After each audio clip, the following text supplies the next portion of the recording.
most efficient heat pump and developed it. And these are the evaporators for that heat pump right here. They're 8 feet high, 3 feet wide. Now, the refrigerant we put in here boils at 40 degrees below zero.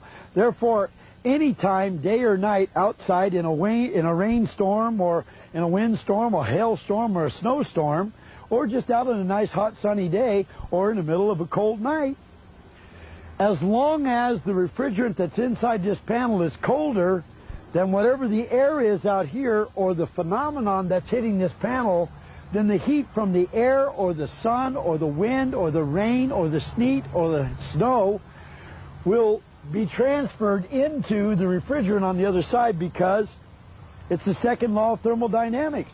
Hot goes to cold. So if this is the coldest thing outside, anything out there that touches it is going to give its heat to it.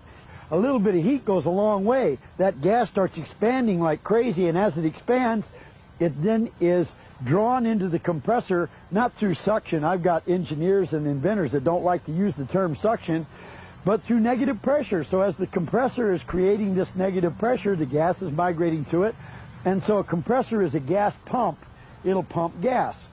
And so the gas is being pumped by the compressor into the compressor, elevated in temperature. And even though if you touch this panel, it's ice cold to your hand, and if you touch the line going out of the panel, it's still ice cold to your hand. When it hits that compressor, the compressor takes all the gas in this space, puts it in that space, elevates the pressure and the temperature.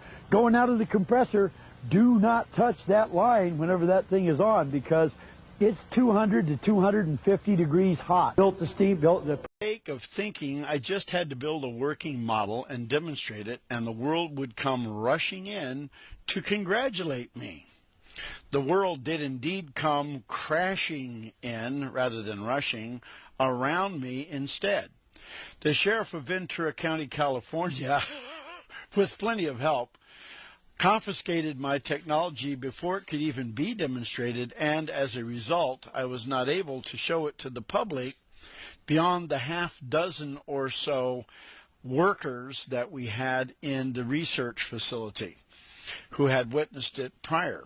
We did, after an expert testified in open court that it did not work at my preliminary hearing, we were able to prove that it did work to the judge in that case.